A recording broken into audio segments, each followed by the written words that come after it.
au rendez-vous des vétérans. Peu d'entre nous savons de quoi il s'agit.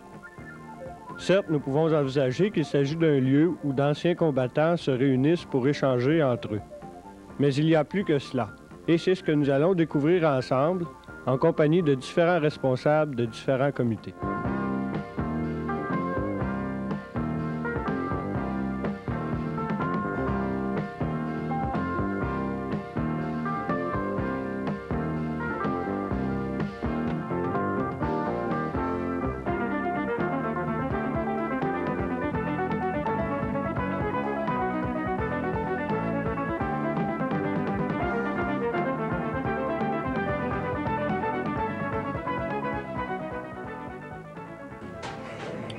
Monsieur Leclerc, Monsieur Couture, vous êtes des membres actifs du rendez-vous des vétérans. Monsieur Couture, pouvez-vous m'expliquer comment ça partit, ce local au rendez-vous des vétérans? Premièrement, mon gars, on n'avait pas de local précis. On était au club de raquettes, au soubassement qu'on avait fini, là, temporairement. Une petite dissension s'est faite parmi nous autres, mon gars, comme c'est tout normal dans une organisation. Alors, à un moment donné, on s'est réveillé qu'on n'avait plus de local officiel. On s'est dit, mon gars, ça n'a pas de sens à notre âge, on doit être capable de parler, mon gars, puis de dire nos opinions, mon gars, sur ce qui se passait. Alors, on s'est regroupé, mon gars, puis on a vu à ce qu'on ait des gens qui soient capables, mon gars, d'affronter la situation. On s'est rendu auprès de l'Asbestos Corporation pour avoir le local qu'on a maintenant, avec le gouvernement fédéral et l'aide de M. Corriveau, à qui l'on doit un précieux merci. Grâce à lui, si on est rendu au point où on est là. On a tout rénové, le garage qui était autrefois pour changer le bill puis tout, on s'est emmené ici. On est rentré ici, on avait 10 $. À force de travailler, mon gars, des heures et des heures. Aujourd'hui, mon gars, on se réveille avec une bâtisse qui pour nous, mon gars, nous a quasiment sauvés. Mon gars, c'est ça qui nous permet aujourd'hui de pouvoir tous se rassembler, mon gars, puis de coopérer dans l'ouvrage, mon gars, qu'on y met, mon gars. Justement, M. Leclerc, c'est quoi les activités qu'il y a au local ici? Les activités, c'est pour le rassemblement des anciens combattants ou toute personne qui a porté l'uniforme.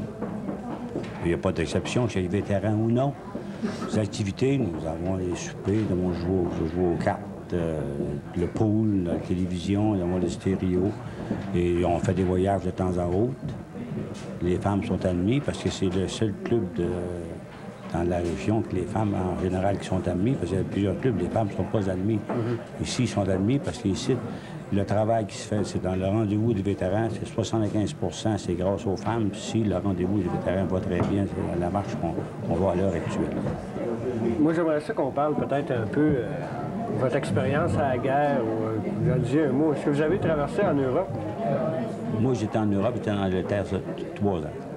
J'ai resté juste en Angleterre 3 ans. Vous faisiez partie de quoi, de l'infanterie? Non, Royal Canadian Air Force, dans l'aviation canadienne. J'étais ground crew. Je travaillais sur terre parce que ça prenait 10 personnes sur terre pour tenir un avion en l'air. Parce que chacun avait son métier. C'était pas mécanicien en général. Un, c'est pour le courant, un, c'est pour le mécanique, un autre, c'est pour un autre affaire. Ça prenait 10 hommes par terre pour tenir un avion en l'air. Vous faisiez quoi, vous? Moi, j'étais mécanicien, j'étais empoisonneur d'estomac qui appelle des cuisiniers, des cooks. Dans l'armée, ils appellent ça des empoisonneurs d'estomac. Ça, j'ai travaillé sur la ration, des trucks de ration, on va amener des vivres au camp. Vous, M. Couture, est-ce que vous avez été en Europe? Oui. J'ai été 2 ans. J'ai été 1 an en Angleterre, puis 1 an en Belgique. C'est là que on a trouvé épouse tous les deux. Ouais. Vous faisiez partie de quelle division dans l'armée? J'étais dans l'aviation, moi aussi. Dans l'aviation? Oui. Le corps, mon gars, de l'aviation royale canadienne.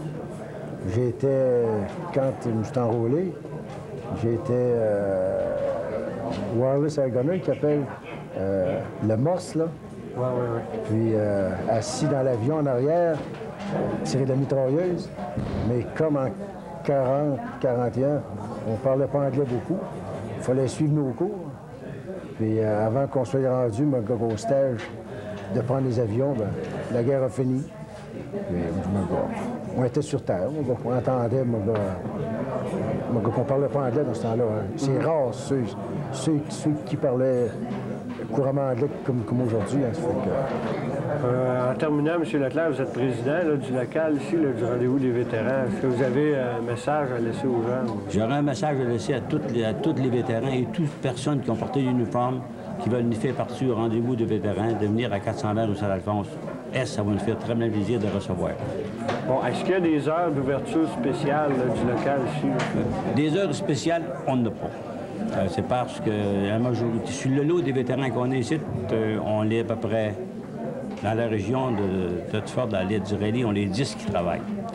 Ceux qui ne travaillent pas, l'avant-midi, ils vont demander faire un tour, mais l'après-midi, comme après le dîner, il y en a qui aiment faire un petit sommeil. En général, ils vont ouvrir vers 1h30, 2h, ça rouvre jusqu'à 5h. Puis on ouvre après souper, de 7h, aller à 9h, 9h30, on joue aux cartes, on joue du bouillon.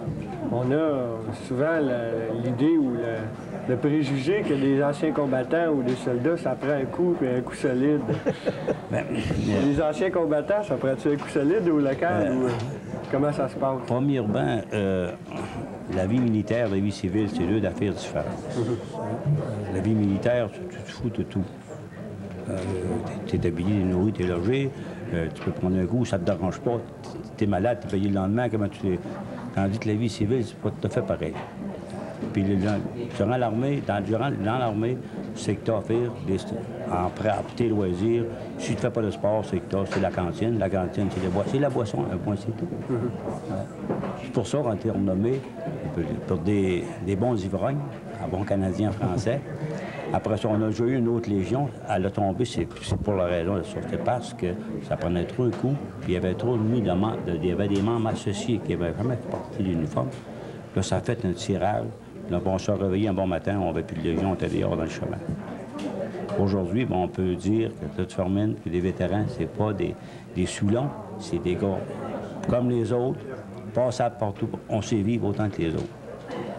Vous vendez pas de boisson aussi? Pas de boisson et pas de politique dans notre local. Ça, c'est grâce à ça, quand on a eu le local, M. Carlin, qui était le vice-président de Berceau Corporation, c'est des conditions qu'on a eu le local, ayant pas de boisson et non de politique dans le local.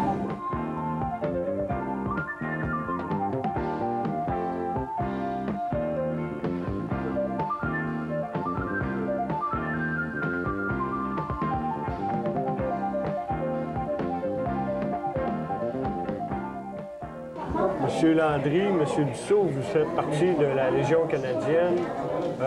Depuis quand ça existe, la Légion canadienne à Thetford? Ça existe depuis la fin de la guerre. En 1945? Oui, depuis la fin de la guerre. Et puis, il y a combien de membres dans la Légion canadienne à Thetford? Un emportant l'autre, par année, c'est environ 40, 45. Ça joue là-dedans tout le temps. C'est qui peut faire partie de la Légion canadienne? N'importe qui a été dans l'armée, même aujourd'hui, la police peut en faire partie. Ceux-là qui ont été au Vietnam, en Corée, tout le monde, tous les vétérans qui ont fait l'armée. Tous ceux qui ont déjà fait la guerre ou qui ont déjà été dans l'armée? Même aujourd'hui, on peut prendre, même si on veut, les garçons ou les filles des anciens des vétérans, ainsi de suite. Monsieur Dussault, c'est quoi les activités de la Légion canadienne? Les activités, on a 5 premières de choses avec nos membres, de les maintenir, à donner beaucoup d'informations.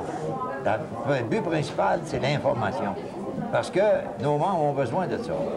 Maintenant, ça lui donne un rendez-vous. Ils ont une place pour pouvoir venir se rencontrer. Parce que des vétérans, c'est pas des hommes qui parlent le même langage que les autres. Ils ont un langage à eux autres. Et puis c'est un peu l'affaire. Pourquoi? Ce sont des hommes ordinaires, hein? Ils ne sont pas comme les autres. C'est quoi la différence entre les deux langages? Le langage, c'est des hommes qui ont eu de la misère la plupart du temps. Et, la guerre, on ne ferait pas ça avec plaisir. Il peut y avoir eu un peu de plaisir. Mais il y a eu beaucoup plus de troubles qu'il y a eu de bon temps. Et aujourd'hui, ben, entre eux autres, on se comprend. Là, il y a bien des manières de se comprendre. Hein? C'est pour ça que je dis qu'on parle le même langage.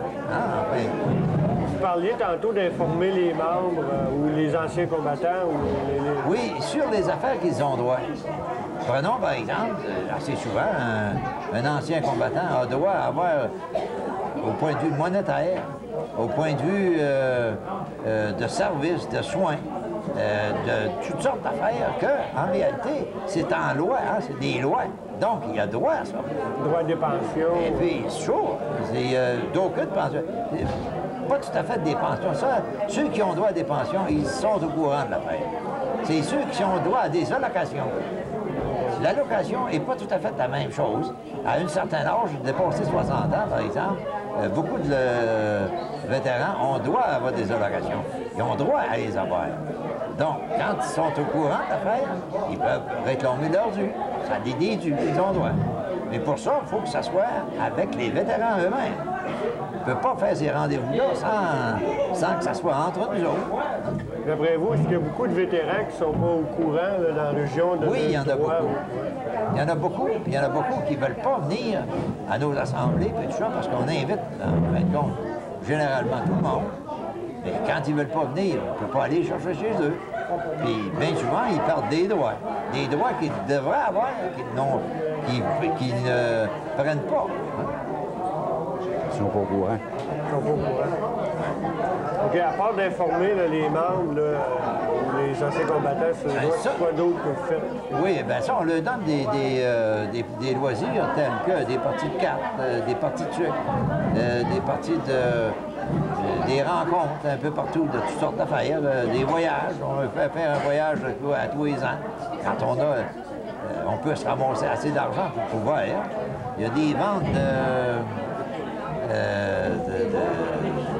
marché aux puces, toutes sortes d'affaires, d'activités. Pratiquement tous les mois, il y en a. Puis, il y a toujours une place. Hein?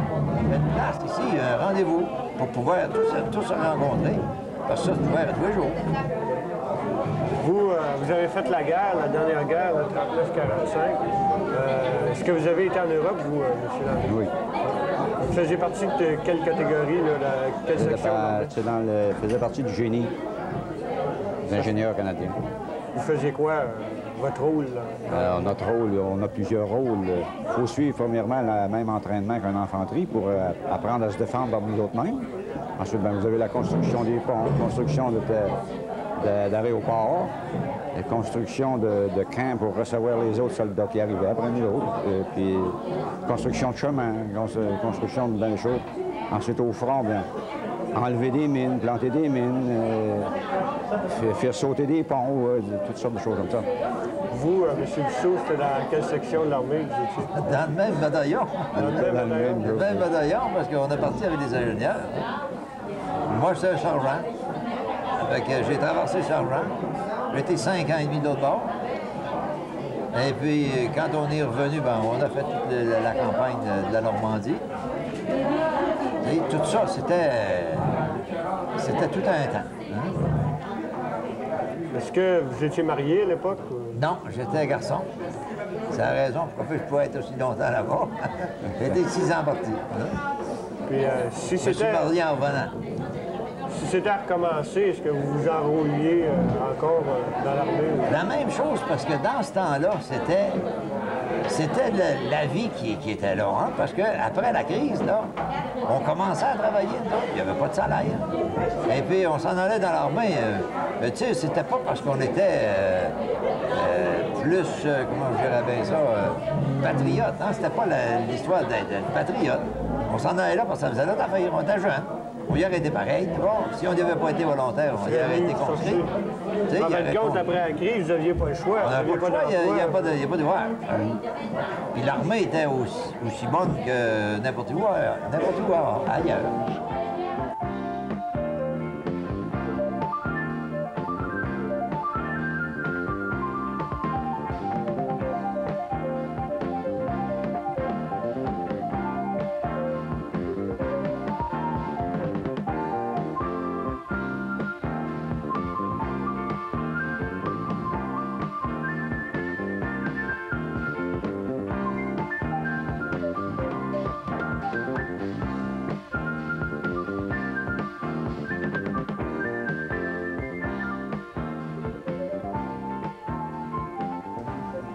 Bon, Madame Métivier, Madame Blanchard, vous êtes membre de l'Association des Dames auxiliaires de la Légion canadienne. Oui. Est-ce que vous pouvez m'en parler un peu de la...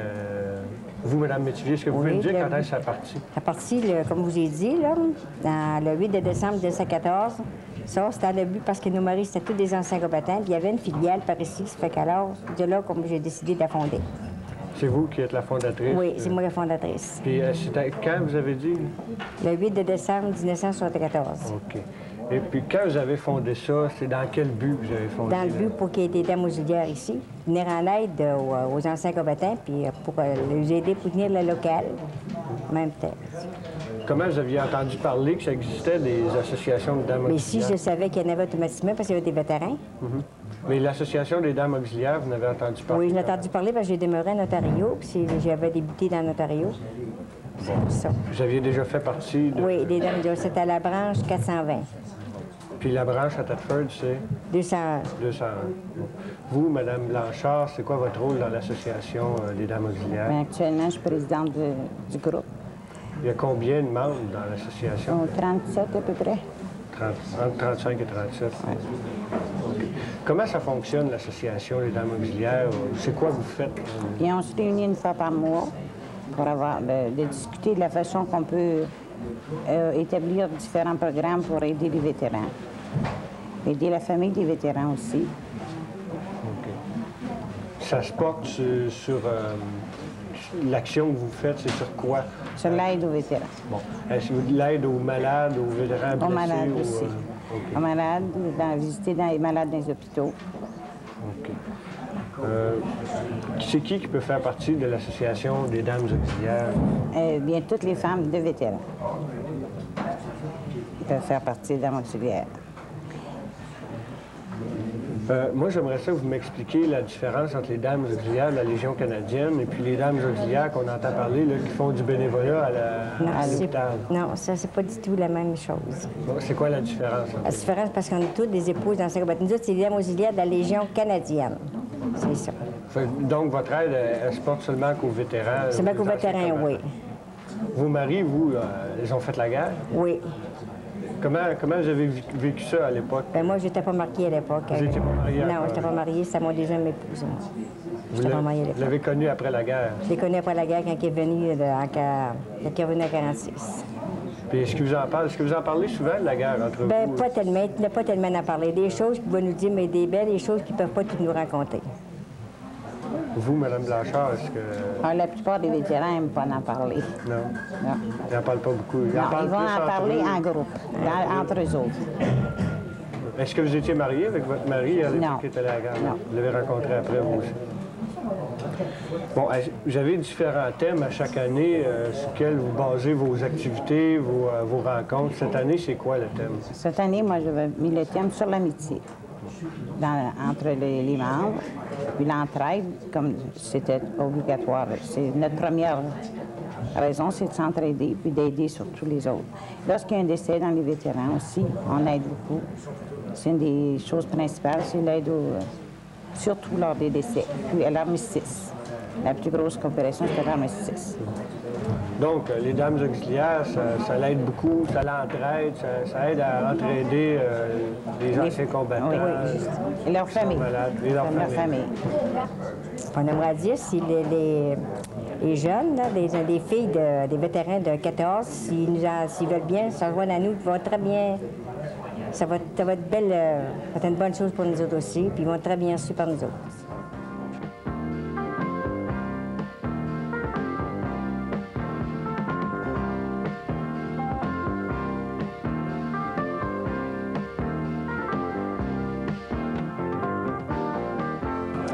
Monsieur Perron, Monsieur Lafleur, vous faites partie du comité de la vente des coquelicots là, de la Légion canadienne. Pouvez-vous m'expliquer comment ça fonctionne, là, vous, Monsieur Perron? Premièrement, c'est l'ordinaire, c'est notre président, puis il est aujourd'hui absent, malade. Notre président, lui, sur une église, il donne un homme par ville, comme Disraeli, Coleraine, Laclay, Thetford, Robertson, Saint-Antoine, pour organiser dans chaque paroisse, on a des marathons. Après ça, il dit, il réfère au président. ou au secrétaire, ou au vice-président, d'autres pour l'organisation de la campagne. Là, les dames auxiliaires viennent d'y aller à en vendre. Bon. On s'organise le mieux qu'on peut. On aide des cadets qui nous aident et tout ça. Ça se passe à quelle date, la vente des coquelicots, habituellement? On commence au mois de septembre pour être capable d'arriver pour novembre. L'organisation, ça? L'organisation, de septembre. Mais la vente, ça se fait quand? Quelle date? 15 jours avant l'armistice. Toujours 15 jours avant l'armistice. 15 jours. Puis les fonds que vous récoltez, l'argent que vous ramassez, ça sert à quoi? Ça sert à aider à tous les vétérans qui sont dans le besoin. Ceux qui vont à l'hôpital, ceux qui sont malades, ceux qui ont besoin. Les vétérans de la région. Des vétérans de la région, des Israéliens à Yves-Bretonne. Il y en a combien de vétérans dans la région, à peu près? Vous estimez à combien? Un 7, un 600. 600 vétérans. Le président parlait en tour de 500 l'autre fois. 5 à 600 vétérans dans la région, les Israéliens à Yves-Bretonne. C'est mal à savoir juste. Il y en a qui sont vétérans pour ça pas. Est-ce que vous avez fait la guerre, vous? J'ai fait la guerre 39-45. Est-ce que vous avez été en Europe? J'ai été 52 mois overseas. C'est quoi vous faisiez dans l'armée? Quand j'ai traversé avec le régiment de la Chaudière, on s'est été transféré au 3e bataillon. J'étais à Foreman of Work, j'étais en compagnie D. Puis bande détecteur en charge pour des mines. Là, quand on passait le pont à Arnhem, la paix est signée là, puis là, ils m'ont renvoyé ça. Vous, est-ce que vous avez été en Europe? Oui, 9 mois. 9 mois. J'ai fait 2 ans et demi au Canada, puis 9 mois en Europe, avec la Royal Indonesienne. Vous faisiez quoi dans l'armée? C'était quoi? Dans l'infanterie? L'infanterie. Est-ce que vous étiez marié à l'époque? Oui. Ça a déjà été assez dur pour votre famille ou votre femme d'accepter que vous partiez à la guerre? C'était soldat, parce que premièrement, je ne savais pas quand j'ai traversé. Vous ne saviez pas? Quand j'ai traversé le bord recrue, je n'avais pas signé mon affaire. J'ai traversé recrue. Je lui ai pas dit quand j'ai traversé. Je suis allé en 45, j'étais sur le bateau. On souhaite bon appétit.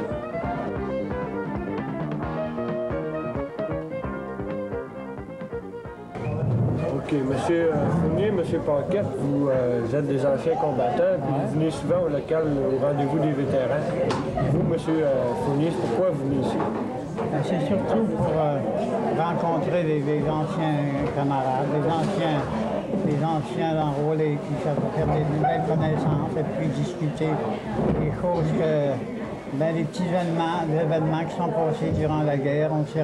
On a pu visiter plusieurs endroits, pas au même moment, mais on est passé par à peu près plusieurs endroits, comme tous les soldats sont passés par là.